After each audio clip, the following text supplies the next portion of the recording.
All right, everybody, good afternoon. Hope your Friday is treating you well. And we do indeed have our injury report. We have an injury report on both sides. We don't have the practice report for the Seahawks yet today, but doesn't really matter.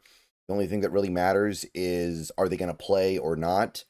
If the practice report tells us something interesting later today, maybe I'll make another video, but generally speaking, the important part for us is, are they going to play or are they not going to play? So let's take a look. I will say there is some bad news here, but it's not all bad. It's actually, I would say, all things considered, probably a little bit leaning towards the side of positive than negative, but the negative is pretty big. Please thumbs up this video, subscribe if you're new, click the bell for notifications, become a channel member for $2 a month. Those are the best ways to support the channel. And here it is, people. The injury report, this is from Dugar on X. And you can see that a lot of players listed here do not have any kind of designation whatsoever, which means they are playing and that they don't consider whatever injury that is ailing them to be that big a deal. So look at the stuff that we know we're going to have pretty much, unless there's a big surprising setback. I mean, Jake Bobo is going to be available. That's not really all that surprising. Ernest Jones, that's not surprising after he was a full participant yesterday. Uchenna Nwosu expected to play, which, again, he was a full participant on Wednesday and Thursday, so that's not surprising. Derek Young, no designation, so looking good there. But we've also managed to get pretty lucky with Julian Love and Jarran Reed.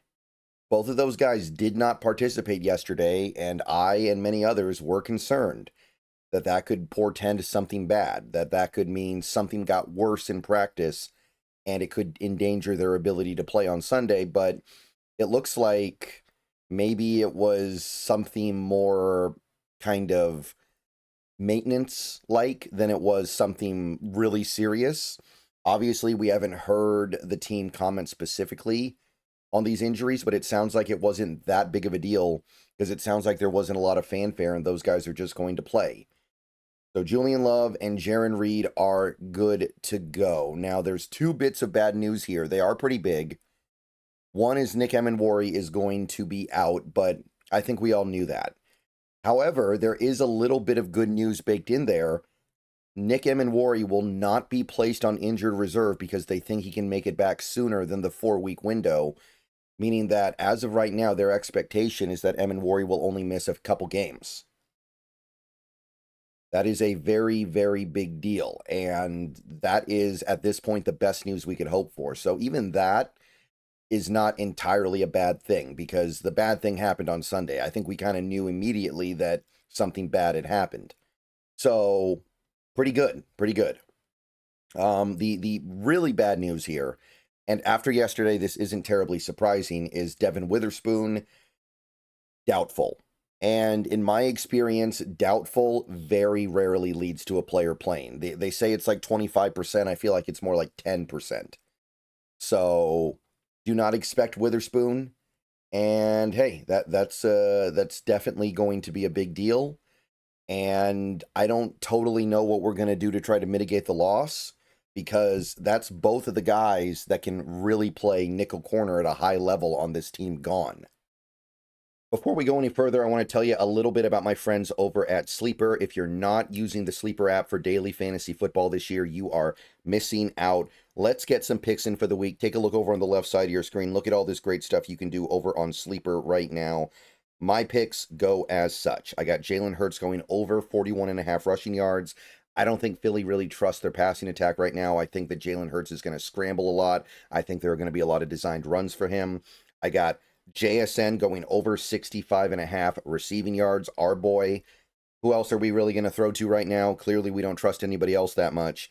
And I have Travis Etienne going over 55.5 rushing yards on the Bengals. He's feeling it right now. Remember, the Sleeper app, use the promo code SBN to get a $100 match on your first deposit. Terms and conditions apply. See Sleeper's terms of use for details.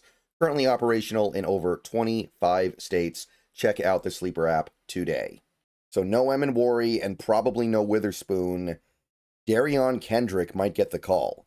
You might be putting Darion Kendrick at nickel corner for the entire game. And I'm not saying Darion Kendrick is a terrible player. He's not, but that is a significant downgrade. And that is something that you would expect the other team to attack. So not super excited about that. And I got to say that while we got a lot of good news here, like getting Julian Love in this game is big. Jaron Reed is big. Uchenna Nwosu is big. That makes me a little bit, I don't want to say less optimistic, but it's hard for me to see the path forward at this point. It just is. Say whatever you want to say about Witherspoon. I know some people have been critical of him this week, but him making a leap to being a true superstar was an important part of the team this year, and now he's out. Hard to get excited about that. The silver lining is that he's doubtful, so even if he doesn't play this week, pretty good chance he works his way back soon, like the week after. So I'm not too worried long term, but we'll see. Right, so that's really about it from the Seahawks side of things. We did get the Steelers update as well, and they also have their practice statuses, so a little more information here. But again, it doesn't really matter that much. They've got Nick Herbig, no designation, so he's good to go. Calvin Anderson, not that anything was expected there. TJ Watt, Cameron Hayward, they're all going to play. Was never very much doubt about that anyway. The interesting things here were, well, Deshaun Elliott, we knew was not going to play in this game. We knew he was hurt. So he's out, but we knew that. Derek Harmon is out. Again, we knew that. Joey Porter Jr., they were hoping that he could make it back this week. He's out. Did not practice all week, not going to play. So their secondary has their own problems. They're missing a safety. They're missing a cornerback. That's a big part of what they want to be this year. So there's some stuff that they're lacking as well. Also of note, Alex Highsmith showed up on the practice report this week with an ankle injury, limited today. Now he's going to play. There's very little doubt that he's going to play, I think. But what is he going to be able to do? Because Herbig is probably a little bit less than 100% as well. And Herbig and Highsmith are a big part of their non-TJ Watt pass rush. So if they don't have either of those guys or one of those two guys or both of them are ineffective, that affects them in a pretty significant way. All right, so that's the Steelers side of things. They've got their own problems, but hey, it could have been worse, right? This definitely could have been worse. I'm not going to say otherwise. It's just hard without Witherspoon. I still believe that he is a very big and very important part of what we do here, and I believe that with him not on the field in all likelihood, there's a big trickle-down effect that has a negative impact on the rest of the defense. All right, see you guys later. Go Hawks, and probably another video later today, at least one more. Again, the pass rush data isn't out yet, so can't make that video, but I will as soon as I can. Go Hawks.